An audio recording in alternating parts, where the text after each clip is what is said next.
ರಂಗೋಲಿ ಅನ್ನುವಂಥದ್ದು ನಮ್ಮ ಸಂಸ್ಕೃತಿ ಮತ್ತು ಸಂಪ್ರದಾಯವನ್ನ ಪ್ರತಿಬಿಂಬಿಸುವ ಕಲೆಯಾಗಿದೆ. ಆದ್ರೆ ಇತ್ತೀಚಿನ ದಿನಗಳಲ್ಲಿ ವಿಶೇಷವಾಗಿ ಬೆಂಗಳೂರಿನಲ್ಲಿ ಮನೆ ಮುಂದೆ ರಂಗೋಲಿ ಹಾಕುವ ಸಂಪ್ರದಾಯ ಕ್ರಮೇಣ ಕಡಿಮೆಯಾಗ್ತಿರುವುದು ಗಮನಾರ್ಹವಾಗಿದೆ.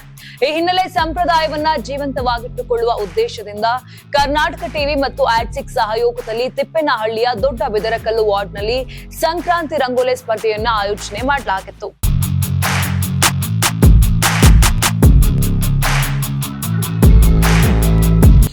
ಸಂಕ್ರಾಂತಿ ಹಬ್ಬದ ದಿನವೇ ನಡೆದಂತ ಈ ರಂಗೋಲಿ ಸ್ಪರ್ಧೆಯಲ್ಲಿ 50ಕ್ಕೂ ಹೆಚ್ಚು ಮಹಿಳೆಯರು ಭಾಗವಹಿಸಿ ತಮ್ಮ ಸೃಜನಶೀಲತೆ ಮತ್ತು ಕಲಾತ್ಮಕತೆಯನ್ನ ಪ್ರದರ್ಶನ ಮಾಡಿದ್ರು. ಹಬ್ಬದ ಸಂಭ್ರಮದ ನಡುವೆ ನಡೆದ ಈ ಸ್ಪರ್ಧೆ ಇಡೀ ಪ್ರದೇಶಕ್ಕೆ ವಿಶೇಷ ಕಳೆ ನೀಡಿದ್ದು, ಸ್ಥಳೀಯರು ಒಂದೇ ವೇದಿಕೆಯಲ್ಲಿ ಸೇರಿ ಸಂಕ್ರಾಂತಿಯನ್ನ ಅದ್ದೂರಿಯಾಗಿ ಆಚರಣೆ ಮಾಡಿದ್ರು.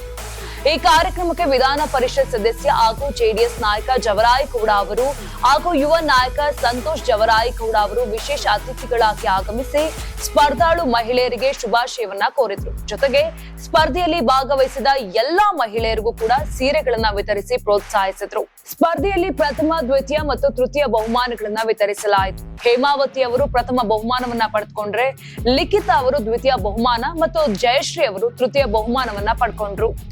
ಒಟ್ಟಾರೆಯಾಗಿ ತಿಪ್ಪೇನಹಳ್ಳಿಯಲ್ಲಿ ಆಯೋಜಿಸಲಾದ ಈ ಸಂಕ್ರಾಂತಿ ರಂಗೋಲಿ ಸ್ಪರ್ಧೆ ಸಂಪ್ರದಾಯ, ಸಂಸ್ಕೃತಿ ಮತ್ತು ಸಮುದಾಯದ ಒಗ್ಗಟ್ಟನ್ನ ಪ್ರತಿಬಿಂಬಿಸುವ ಕಾರ್ಯಕ್ರಮವಾಗಿ ಯಶಸ್ವಿಯಾಗಿ ನೆರವೇರಿತು. ಮೇಡಮ್, ಹೆಚ್ಚು ಕಮ್ಮಿ ನೈಟು 2:30 ಆಯ್ತು ಮಲಗ್ದಾಗ ನಾವು. ಆಮೇಲೆ ಈ ಸಿಟಿ ಅಂತ ಜಾಗದಲ್ಲಿ ಅಕ್ಕಪಕ್ಕದ ಮನೆಯವರೇ ಯಾರು ಅಂತ ಯಾರಿಗೂ ಗೊತ್ತಿರಲ್ಲ. ನಾವೆಲ್ಲ ಒಂದು ಸಂಬಂಧನೋ ಅಣ್ಣ ತಮ್ಮದಿರೋ ಅಕ್ಕ ತಂಗಿರೋ ಅಂತ ಗುರ್ಸಕ್ಕೆ ಕರ್ನಾಟಕ ಟಿವಿಯವ್ರು ಕಾರಣ ಆಗಿದ್ದಾರೆ. ಅದಕ್ಕೆ ನಾವು ಫಸ್ಟು ಅಭಿನಂದನೆ ಕರ್ನಾಟಕ ಟಿವಿಯವ್ರು ತಿಳಿಸ್ತೀವಿ. ಎರಡನೇದಾಗಿ ಇದನ್ನ ಏನೇ ಮಾಡೋಕ್ಕೂ ಎಲ್ಲದಕ್ಕೂ ಪ್ರೋತ್ಸಾಹ ಕೊಟ್ಟು ನಮಗೆ ನಮ್ಮ ಈ ಕ್ಷೇತ್ರ JDS ಅಧ್ಯಕ್ಷರಾದ ಜೋರೇಗೌಡರು ಅವರು ನಮಗೆ ಮುಂತಳ್ಳಿ ಮಾಡಿ ಎಂದಿರೋದು, ಅವ್ರ ಪರವಾಗಿ ನಮಗೆ ಬೆನ್ನೆಲುಬಾಗಿ ನಿಂತಿರೋದು ನಮ್ಮ ತಿಪ್ಪೇನಹಳ್ಳಿ ಮಂಜಣ್ಣ ಅವರು. ಇವೆಲ್ಲದಕ್ಕೂ ಸೇರಿಸಿ ಅವ್ರ 3 ಜನಕ್ಕೂ ಅಭಿನಂದನೆ ಸಲ್ಲಿಸ್ತೀವಿ.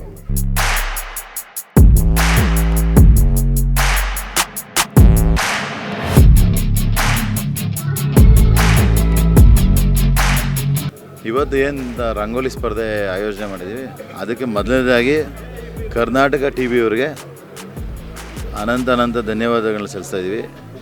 ಯಾಕೆ ಅಂತಂದರೆ ಈ ಥರದೊಂದು ಕಾರ್ಯಕ್ರಮಕ್ಕೆ ಒಂದು ಅವಕಾಶ ಮಾಡ್ಕೊಂಡ್ಬಿಟ್ಟಿದ್ದಾರೆ. ಈ ಕಾರ್ಯಕ್ರಮದಲ್ಲಿ ತಾವೆಲ್ಲ ನೋಡ್ತಾ ಇರೋದು ಭಾಳಷ್ಟು ದೊಡ್ಡ ಸಂಖ್ಯೆಯಲ್ಲಿ ಹೆಣ್ಮಕ್ಳು ರಂಗೋಲಿ ಸ್ಪರ್ಧೆಯಲ್ಲಿ ಭಾಗವಹಿಸಿದ್ದಾರೆ. ಏನು ನಮ್ಮ ಸ್ಥಳೀಯ ಸಂಸ್ಕೃತಿ, ಸ್ಥಳೀಯ ಕಲೆ ಈ ಒಂದು ಉಳಿಸಿ ಬೆಳೆಸ್ತಕ್ಕಂಥ ಒಂದು ಕಾರ್ಯದಲ್ಲಿ ಕರ್ನಾಟಕ ಟಿವಿಯವರು ಮುಂಚೂಣಿಯಲ್ಲಿ ಒಂದು ಈ ಸಂಸ್ಕೃತಿನ ಉಳಿಸ್ತಕ್ಕಂಥದ್ದಕ್ಕೆ ಕೈ ಜೋಡಿಸಿದ್ದಾರೆ ಅಂತ ಹೇಳಿದ್ರೆ ತಪ್ಪಾಗಲಾರ್ದು.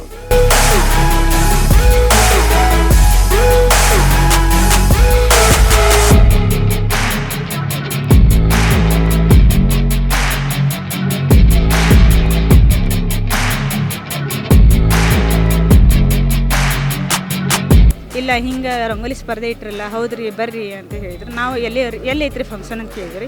ಇಲ್ಲ ಬೆಂಗಳೂರಿನಾಗ ಐತ್ರಿ ಅದು. ಹೌದಾ ರೀ, ಹಂಗಾದ್ರೆ ನಾವು ಕೊಪ್ಪದವ್ರಿ ಬರ್ಬೋದಾ ಅಂತ ಕೇಳಿದ್ವಿ ರೀ. ಸರ್ ಏನು ಆಯ್ತು ಬರ್ರಿ, ನಿಮಗೆ ವ್ಯವಸ್ಥೆ ಏನಾರು ನಿಮಗೆ ಇರಾಕ್ ಕೊಡ್ತೀವಿ, ಎಷ್ಟು ದೂರ್ಲಿಂತ್ರ ಬರ್ತಿರಲ್ಲ, ನಮಗೂ ಖುಷಿ ಅನ್ನಿಸ್ತೈತೆ ಅಂತ ಸರ್ ಹೇಳಿದ್ರು ರೀ. ಹಂಗಂತೆ ನಾವು ಬಂದು ಎಲ್ಲ ಕಡೆ ಬಿಡಿಸಿವಿ ರೀ. ನಮ್ಮ ಮಠದಾಗ ನಾವು ಗೋಸಿದೇಶ್ವರ ಮಠದಾಗ ಜಾತ್ರೆ ಒಳ್ಳೆ ಎಲ್ಲ ಕಡೆ ಬಿಡಿಸಿವಿ ರೀ.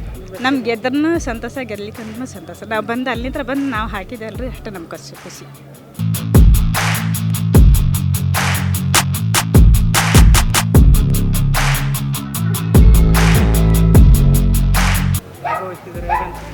ಖುಷಿ ಅನ್ನಿಸ್ತು. ನಮ್ಮ ಲೋಕಲ್ ಏರಿಯಾಗಳಲ್ಲಿ ಈ ಥರದ್ದು ಒಂದು ಕಾರ್ಯಕ್ರಮ ಕೊಟ್ಟಿರೋದು ಎಲ್ಲರಿಗೂ ಪಾರ್ಟಿಸಿಪೇಟ್ ಮಾಡೋದಕ್ಕೊಂದು ಅವಕಾಶ ಸಿಕ್ತು. ಖುಷಿ ಅನ್ನಿಸ್ತು. ಆಂಧ್ರ ಕಡೆಯಲ್ಲೆಲ್ಲ ಇದು ಸಂಕ್ರಾಂತಿ ಅಂದರೆ ತುಂಬ ದೊಡ್ಡ ಹಬ್ಬ, ದೊಡ್ಡ ರಂಗೋಲಿ ಎಲ್ಲ ಹಾಕಿ. ಸೊ ಆ ಥರ ಇಲ್ಲೂ ಮಾಡೋದ್ರಿಂದ ನಮ್ಮ ಕರ್ನಾಟಕದ್ದು ಇದೂ ಜಾಸ್ತಿ ಆಗ್ತಾಯಿದೆ. ಎಲ್ರಿಗೂ ಪಾರ್ಟಿಸಿಪೇಟ್ ಮಾಡಿದವರು ಎಲ್ರಿಗೂ ಒಂಥರ ಖುಷಿ ಆಗ್ತಾಯಿದೆ. ಎಲ್ಲ ಒಂಥರ ಖುಷಿ ಮೈಂಡಿನ ಪಾರ್ಟಿಸಿಪೇಟ್ ಮಾಡಿದ್ದಾರೆ. ರಂಗೋಲಿ ಸ್ಪರ್ಧೆಯಲ್ಲಿ ನಾನು ಭಾಗವಹಿಸಿದ್ದೀನಿ.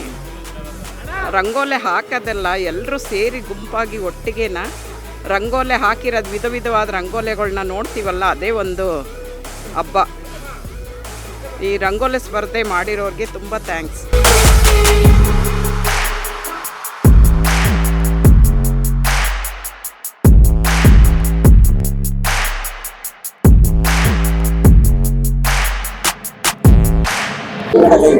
ಬೆಂಗಳೂರನ್ನ ಕೆಂಪೇಗೌಡರು ಕಟ್ಟಿದ್ರು, ಬೆಂಗಳೂರು ಆಚೆ ಕೂಡ ಆ ಹಳ್ಳಿ ವಾತಾವರಣ ಕಟ್ಟೋರು ಈ ಊರಿನವರು ಬಹಳ ಖುಷಿ ವಿಷಯ. ಯಾಕಂತಂದ್ರೆ ಬೆಂಗಳೂರು ಒಬ್ರಿಗೊಬ್ರು ಪಕ್ಕದವ್ರು ಮಾತಾಡಲ್ಲ, ಮುಖ ಕೊಟ್ಟು ಮಾತಾಡಲ್ಲ, ಅವ್ರಿಗೂ ಗೊತ್ತಿಲ್ಲ ಅಂತ ಅಂತಾರೆ. ಬಟ್ ಇಲ್ಲಿ ಗ್ರಾಮೀಣ ಭಾಗಕ್ಕಿಂತ ಹೆಚ್ಚಿನ ಜನ ಈ ಭಾಗದಲ್ಲಿ ಸೇರಿದ್ರಿ, ಭಾಗಿಯಾದ್ರಿ, ಬಹಳ ಖುಷಿ ವಿಷಯ. ಬಹುತೇಕ ಇಲ್ಲಿರ್ತಕ್ಕಂಥ ಎಲ್ಲ ಗಂಡ್ಮಕ್ಳು ಗೊತ್ತು ಕರ್ನಾಟಕ ಟಿವಿ, ಕೇವಲ ರಾಜಕಾರಣದ ಕಂಟೆಂಟ್ ಕ್ರಿಯೇಟ್ ಮಾಡೋ ಕರ್ನಾಟಕ ಟಿವಿ ಗೊತ್ತು ಅಂತೀರಿ. ಆದ್ರೆ ಇವತ್ತು ಸಂಸಾರ ಚೆನ್ನಾಗಿರ್ಬೇಕು ಅಂದ್ರೆ ಸಂಸ್ಕಾರ ಚೆನ್ನಾಗಿರ್ಬೇಕು, ಸಂಸ್ಕಾರ ಚೆನ್ನಾಗಿರ್ಬೇಕು ಅಂದ್ರೆ ಆಚರಣೆಯಲ್ಲಿ ಭಾಗಿಯಾಗಬೇಕು.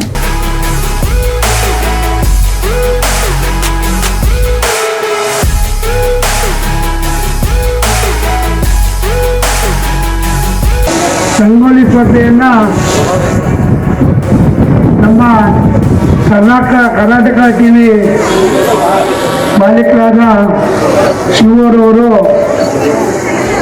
ಹಳ್ಳಿಯ ಸೊಗಡಿನ ಬಗ್ಗೆ ಸಂಕ್ರಾಂತಿ ಹಬ್ಬದ ಪ್ರಯುಕ್ತ ಹೆಣ್ಮಕ್ಳಿಗೆ ಒಂದು ಪ್ರೋತ್ಸಾಹವನ್ನು ಕೊಟ್ಟು ಈ ಕಾರ್ಯಕ್ರಮವನ್ನು ಮಾಡಬೇಕು ಅಂತೇಳಿ ಕೇಳಿದಾಗ ಖಂಡಿತ ಮಾಡಿ ಅಂತ ಹೇಳಿದೆ ಶಿವರಿಗೆ.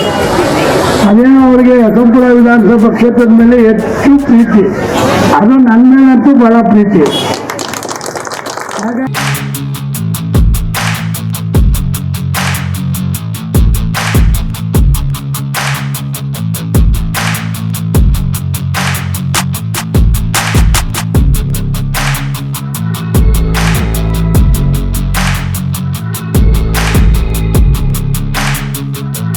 ಏನು ಕರ್ನಾಟಕ ಟಿವಿ ಮತ್ತು ಆಟ್6 ವತಿಯಿಂದ ಸಂಕ್ರಾಂತಿ ರಂಗೋಲಿ ಸ್ಪರ್ಧೆ ನಡೀತು ಇವತ್ತು ದೊಡ್ಡಬೆದರಕಲ್ಲು ವಾರ್ಡ್ನಲ್ಲಿ. ಇಲ್ಲಿ ತೃತೀಯ ಬಹುಮಾನವನ್ನು ಪಡ್ಕೊಂಡಿದ್ದಾರೆ ಜಯಶ್ರೀ ಅವರು, ನನ್ನೊಟ್ಟಿಗೆ ಇದ್ದಾರೆ. ನಾನು ಹಿಂದೆ ನೋಡ್ತಾ ಇರ್ಬೋದು, ಇದೇ ರಂಗೋಲಿಗೆ ಈಗ ತೃತೀಯ ಬಹುಮಾನ ಬಂದಿರುವಂಥದ್ದು. ಬಹಳ ಸುಂದರವಾಗಿ ರಂಗೋಲಿಯನ್ನು ಬಿಡಿಸಿದ್ದಾರೆ ಮತ್ತು ಅಷ್ಟು ಎಫರ್ಟ್ ಹಾಕಿದ್ದಾರೆ. ಮೇಡಮ್, ನಿಮ್ಮ ಎಫರ್ಟ್ ಅಷ್ಟು ಕಾಣಿಸ್ತಾ ಇದೆ. ಈಗ ತೃತೀಯ ಬಹುಮಾನವನ್ನು ಪಡ್ಕೊಂಡಿದ್ರೆ ಹೇಗೆ ಅನಿಸ್ತಾ ಇದೆ? ನಂಗೆ ತುಂಬ ಖುಷಿ ಅನ್ನಿಸ್ತಾ ಇದ್ದೀರಿ ಮೇಡಮ್. ನಾವು ಅನ್ಕೊಂಡಿದ್ರೆ ಗೆಲ್ತೀನಿ ಅಂತ? ಅದು ದೇವ್ರು ಬಿಟ್ಟಿದ್ರಿ, ನಾನು ಬಂದು ಹಾಕ್ಬೇಕಂತ ಅಷ್ಟು ನನಗೆ ಇತ್ತು ಅದು. ಅಂದರೆ ಇಷ್ಟು ಪ್ರೈಸ್ ಬರ್ತದೆ ಅಂತ ನನಗೆ ಗೊತ್ತಿದ್ದಿದ್ದಿಲ್ಲ ರೀ. ಅದು ಬಂದಿದ್ದಕ್ಕೂ ಥ್ಯಾಂಕ್ಸ್. ಇನ್ನೊಂದು ವಿಚಾರ ನಾನು ಹೇಳಲೇಬೇಕು. ಆ್ಯಕ್ಚುಲಿ ಮೇಡಮ್ ಬಂದು ಕೊಪ್ಪಳದಿಂದ ಇಲ್ಲಿಗೆ ಬಂದು ರಂಗೋಲಿ ಸ್ಪರ್ಧೆಯಲ್ಲಿ ನಾನು ಕೂಡ ಪಾರ್ಟಿಸಿಪೇಟ್ ಮಾಡಬೇಕು ಅಂತ ಇವತ್ತು ಬ್ಯೂಟಿಫುಲ್ ಆಗಿ ರಂಗೋಲಿಯನ್ನು ಬಿಟ್ಟು ಪ್ರೈಸ್ ಗೆದ್ದಿದ್ದೀರಾ. ಸೊ ಹೇಗೆ ಇದು ಅಂದರೆ ಮುಂಚೆ ಎಲ್ಲ ರಂಗೋಲಿ ಹಾಕ್ತಾ ಇದ್ರಾ? ಹಾಂ, ಹಾಕ್ತಿದ್ದೀವಿ ರೀ ನಾವು. ನಮ್ಮ ಊರಲ್ಲಿ ಎಲ್ಲ ಕಡೆನೂ ಹಾಕ್ತೀವಿ ನಾವು. ಸ್ಪರ್ಧೆ ಕಡೆನೂ ಹಾಕಿವಿ ರೀ. ಗೆದ್ದಿದ್ದೀವಿ ರೀ. ಓಕೆ, ಇವಾಗ ಫಿನಾಲೆ ಇದೆ 18ನೇ ತಾರೀಕು. ಯಾರೆಲ್ಲ ಇಲ್ಲಿ ಟಾಪ್ 3 ಬಂದಿರ್ತಾರೋ ಅವ್ರಿಗೆ ಫಿನಾಲೆ ಇದೆ. ಸೊ ಅಲ್ಲೂ ಬಂದು ಪಾರ್ಟಿಸಿಪೇಟ್ ಮಾಡಿ ಗೆಲ್ತೀನಿ ಅಂತ ಕಾನ್ಫಿಡೆಂಟ್ ಇದೆಯಾ? ಅದು ದೇವ್ರು ಬಿಟ್ಟಿದ್ರಿ. ಒಟ್ನಲ್ಲಿ ಪಾರ್ಟಿಸಿಪೇಟ್ ಮಾಡ್ತೀರಾ? ಆಯ್ತು, ಗೆಲ್ತೀನಿ ಅನ್ನೋದು ನಂಗೆ ಸ್ವಲ್ಪ ಆಯ್ತು ಇದೆ. ಪಾರ್ಟಿಸಿಪೇಟ್ ಮಾಡ್ತೀನಿ. ಸೊ ಇವಾಗ ಖುಷಿ ಆಗಿದೆಯಾ? ತುಂಬಾ ಖುಷಿ ಆಗಿದೆ. ತುಂಬಾ ಖುಷಿ ಆಗಿದೆ ರೀ. ತುಂಬಾ ಖುಷಿ ಆಗಿದೆ. ಎಸ್ ಮೇಡಮ್, ಅಲ್ಲಿಂದ ಬಂದು ನಿಮಗೆ ಕೊಟ್ರೆ, ನೀವು ಕೊಟ್ರೆ ಎಲ್ಲ ನಮಗೂ ತುಂಬಾ ಖುಷಿ ಆಗಿದೆ.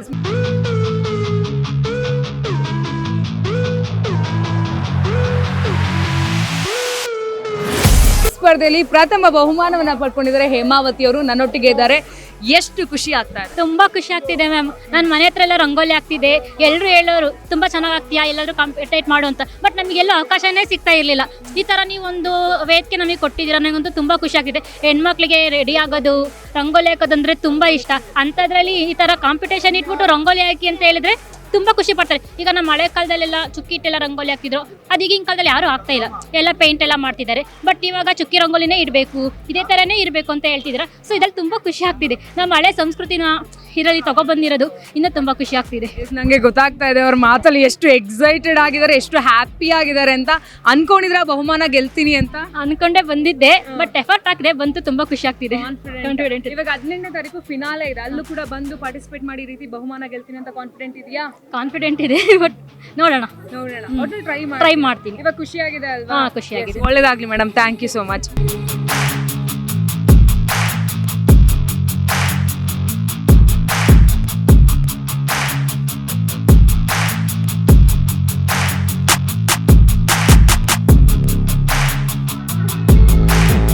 ಎಲ್ಲರಿಗೂ ಸಂಕ್ರಾಂತಿ ಹಬ್ಬದ ಶುಭಾಶಯಗಳು.